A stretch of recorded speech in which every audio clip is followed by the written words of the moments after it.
Hello, ladies and gentlemen. That was so cheesy.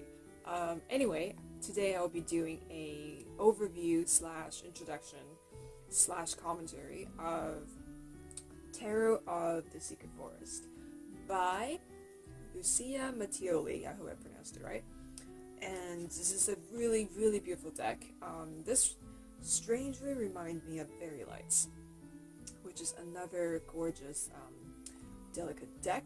But yeah, today I'll be talking about the Secret Forest and just giving you some of my personal observations, such as the major themes, motifs, and symbolisms that I've noticed, some of the things I really like about this deck. Also, I'll be talking a little bit about the major arcana, but mostly I want to be talking about the minor arcana and the court cards, because that's the juicy part. It's honestly why I love this deck so much. So, just to give you a little bit of background, I actually purchased this deck last year. I believe it was in May, because I remember writing a blog post on my first impressions of the Secret Forest back in May. So if you don't, so yeah, and then immediately I was just head over toes over this deck. I'm still head over toes now. It's such a gorgeous deck and it's such an interesting, unique deck too, because not only, I'll just pull like a random card, not only is it reversible, it's also double-sided. So just imagine the possibility of, combinations and the ways of interpreting this, and just the process of doing a reading or interpreting it is totally different. So the process of interpreting this deck is very, very different from a regular deck, because as we all know, most of the decks out there aren't double-sided. It's usually, you have your card, and then you have a back cover, but this one doesn't have a back cover, and it's really, really, really interesting, because when I did I only did a couple readings with this deck, and I find that how it affected my process of reading tarot is that usually there's this sense of big reveal, or as you shuffle and then you get the positions ready and you lay down the cards, or everybody's ritual is a little bit different. So for me, I just shuffle and I pull all the cards, and it's really interesting because when you're shuffling, you can see the cards. You can see either whether it's like the front side or the back side, you can see it, and you don't really know what you're gonna get, but at the same time you're looking at these cards, you're like, okay, now when is it gonna stop? Like, when is my intuition's gonna tell me to it's like, this is it, this is the moment, put down the cards and begin the reading. And it's really interesting. In my blog post that I was working on, I described this process as this slow opening of the eyes. It's not like in one go you just flip the cards around and you see what's on there, but it's sort of this it's like a bunch of cards in motion. You can see what's coming at you, but you're not sure which one's going to stop in front of you and say, hey, by the way, I'm just popping by this reading, just want to let you know that I'm here and let's have a conversation, right? So it's just really, really cool. Like, you're seeing like the synchronicity and motion, and you're bearing witness to this process of symbolisms, collaborating with your intuition, collaborating with the cards, just everything falling into place and slowly, gradually falling into place, and you can just see it. So, alright, without further ado, I'm gonna lay out some of the cards and I'll show you what they look like, and I'll talk about them a little bit, because I'm pretty sure you want to look at the cards instead of my face. So here we go. Alright, so say hello to the major arcana of Tarot of the Secret Forest. So the first thing I will say about the major arcana is that, obviously, being that, it's a collection of archetypes, it's the fool's journey, it's an encountering of archetypes. It is, of course, much more populated with faces. And what that means is that you see figures that represent people. Well, in this case, you will see lots of fairies, lots of little figures with butterfly wings or other types of insect wings, or like, a combination of sort of humanoid figures morphed into an insect or something like that. But you see a lot more faces, compared to the minor arcana, which is more represented by animal figures or landscapes or natural sceneries or that kind of thing. So yeah, that's what I meant by it. There's a lot of more faces in the major arcana, which as it should be because it's archetypal. Alright, so that's the first thing. And then the second thing I would like to just point you to 3 really interesting cards in the major arcana that I really like. And for example, my favorite card in the major arcana is the Sun. So, the Sun.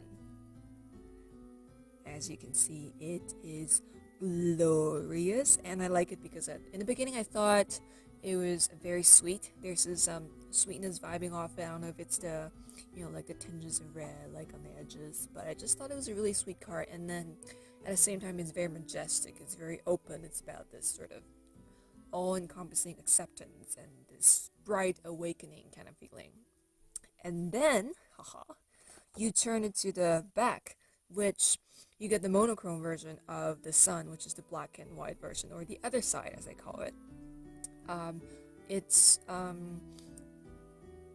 the way I see it is, it really shifts the focus from this all-encompassing feeling of everything together, this oneness, right? It shifts focus to the 2 figures on the card, a man and a woman, or just two opposites or 2 parts of oneself or whatever. And as you can see, there's also like a really slight change. They're holding hands now, or just they're kind of holding on to each other.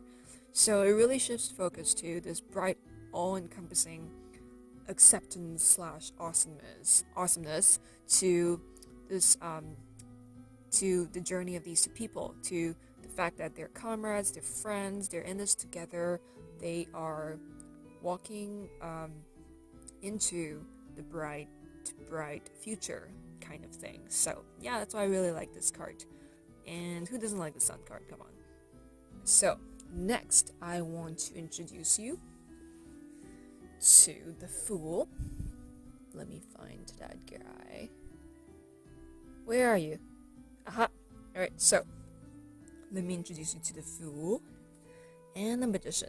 And I really like this pairing because in the beginning, I thought the Magician's really, really like being overshadowed by the Fool, because I thought the Magician is such a powerful figure. He's the manifestation of his own destiny, master of all his elements, the top of his game kind of thing. He's such an empowering figure. But the Fool, in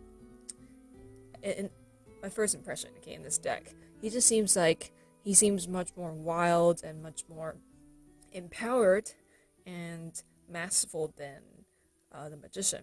But then, after I kind of thought about it, I think this makes sense, because the Magician is obviously more focused and more in control of what he or she wants to manifest. There's a sense of maturity and mastery to the Magician, so it makes sense that he's appears more composed, whereas the Fool, like I said earlier, he's more wild. It's about this like the energy of gestation, right? It's like just bursting forth, this energy of adventure, just beginnings and starting of a journey, that kind of thing. So in the end, it ended up making sense, and I just wanted to share that because I really like that discovery a lot. And it is the dark side. No, it's not a dark side. It's just the other side of the major arcana. It's in black and white. It's almost like ink drawings. I don't know if you've seen some of the ink paintings from Asia. This is what it reminds me of, like, the brushstrokes, impressionistic ink blots, and that kind of thing. So this is a really fascinating world. I always think of it as like one is that it's sort of like this dark wonderland type of thing, where it mirrors the reality, but there's a sinister twist to it. Or, it's just this moment of shock. You know how, like, in animes or sometimes in cartoons, when there's a moment of shock, the character is seen frozen, and there's this color change, and there's like a bunch of dark lines around the character to show that, this is such an impactful moment, right? So that's another way that I look at it. The backside is that it's a moment of change, transition, or shock, or just, you know, things changing, becoming disturbed or perverse, or or just, you know, things kind of coming apart, breaking out, you know, just like this gray moment that really shakes up your reality, right? Or, you know, it could just be like a different perspective. And well, and in one of my recent readings I did with this deck, what happened was, you know, on my intuition, following my intuition train, is that led me to a place where these black and white versions of the archetypes, or, you know, or court cards or minor arcana cards, they become a sort of persona. So it's almost like a projected version of reality too. So it's just really cool to have this aspect of the deck, because it really just gives you so much to work with. Alright, so on to the cups. As you can see, the Suit of Cups has this greenish hue. It's really warm, it's like spring, it's really soft, it's really delicate. And the animals you see in this, in the Suit of Cups, is lots of fish, there's a lot of flowers, and there's a lot of images of, you know, by the water, right? Scenes of water. And all in all, I think it carries this sentiment of wanting to be another place, but not. It's like, one of the lines that came to me, or sentences or quotes that came to me when I was looking at the Suit of Cups is, so close yet so far. So it's kind of like the depth of a singular moment, you know, as, you know, emotions tend to be, right? It's like there's so much to experience in one small thing. And this is really amplified because this is the ongoing theme in the Secret Forest, is that you look into you can look into an entire universe in a tiny single something. And this is really amplified in the Suit of Cups because, you know, just the fluidity and the softness of it, everything just sort of wraps around and collapses on top of each other and folds into each other, and just so much depth and intricacies and mystery in them, and it's just really, really awesome. So, oh yeah, and these are the quartz. The symbol for page. The symbol for pages, or knaves, kind of looks like a dumpling to me. And here is the Suit of Coins, or the Suit of Pentacles. It's sort of tinged with a amber hue. It just looks almost vintage, but not really. Yeah, it's really it's the color of amber. It's the color of, you know, brownish. It's the color of earth. So no brainer there. And the ace is a centipede coming on earth, and I honestly don't know why that centipede is really, really adorable for no reason. But yeah, it's the emergence of the earthy centipede pushing on a rock on its head. It's so cute. So the Suit of Pentacles, it's mostly about stillness and solidity. So there's a lot of images that are kind of, there's a lot of small little movements. It's sort of with some kind of landscape as a backdrop. So to show you what I mean, you can see that there's some forest trees against a beautiful night sky with shooting stars gliding across it, and there's the moon. And it's sort of like, in my blog post I wrote, it's sort of like the landscape speaks for itself. You don't, you know, it doesn't need a lot of representations or a lot of motion or whatever. It just is, you know, it stands still and it conveys so much meaning. So I feel like that's the particular energy of this, of the Suit of Pentacles in this deck, is that it has a lot of stillness, but within that stillness there's micro movements, there's little things moving around, interacting with the landscape, and it just really, really, there's this feeling of ancient, you know, it feels really profound, it feels really ancient, and it's like really mysterious, and it's great. Here are the court cards: Page, Knight, Queen, and King. So just quickly showing you guys that. Voila. So the Suit of Swords, element air. So the Ace of Swords is represented by a moth with a really, really, really sharp butt. So the rest of the swords are, it's sort of bluish gray. So it's really cold color, the cold color of winter. It's really stark, it's really sharp and penetrating. You can just feel the cold wind sort of brushing against you and waking you up, that kind of thing. And of course you see sort of sharper animals. I don't know how to describe it. You see a hedgehog in the Five of Pentacles.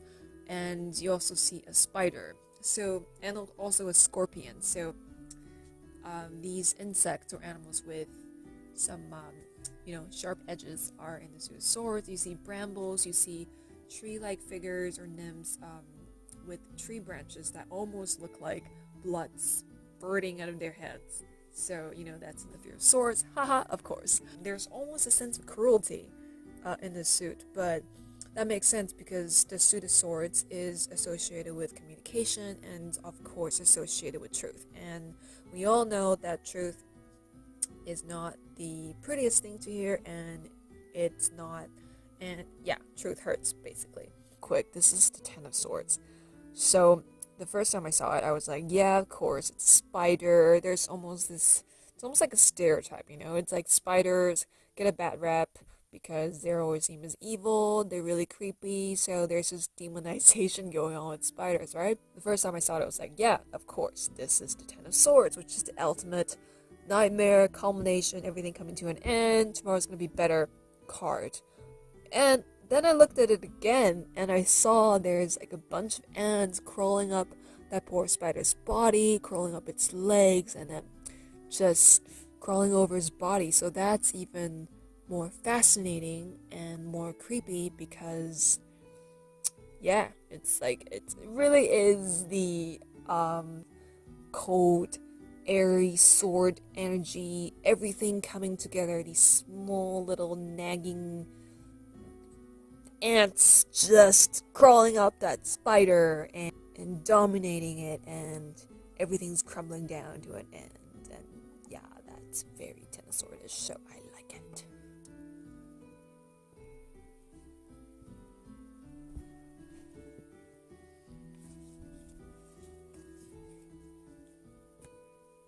The Suit of Wands, the Suit of Fire, and I'm really excited to share this with you because this is my favorite suit in Tarot of Secret Forest. Why? Because number one, this is my favorite color to wear. Not like bright red, but maroon or this kind of dark red, / burgundy.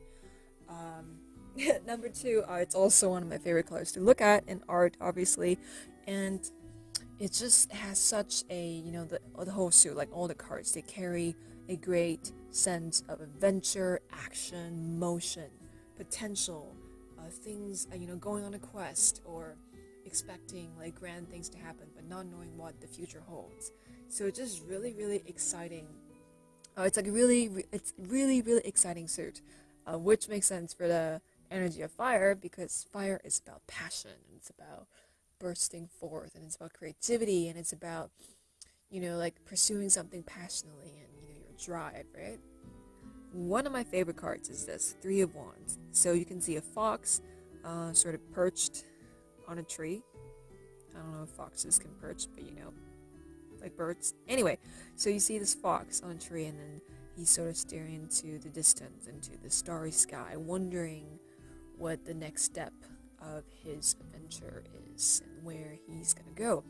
And you can just almost see this, and it's like a scene from a movie. It's like, it's the journey, it's nighttime, it's time for reflection, thinking about what, where he's gonna take, where he's gonna go in the future, what a future may hold for him, that kind of thing. So it's just a really, really great card. Fear of Wands has always been one of my favorite minor arcana cards.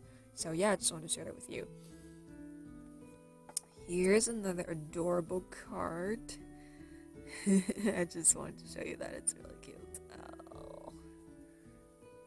Another interesting card is Ten of Wands, and you would really not expect to see a tortoise in the Suit of Wands because it's all about swiftness and motion and going forward. But in this, in the context of Ten of Wands, it really makes a lot of sense because it's about burden, right? It's about biting on more than you could chew, or too many responsibilities. And the poor tortoise or turtle, not really sure how to tell them apart, It's just all these vegetation and bamboo shoots growing off his back.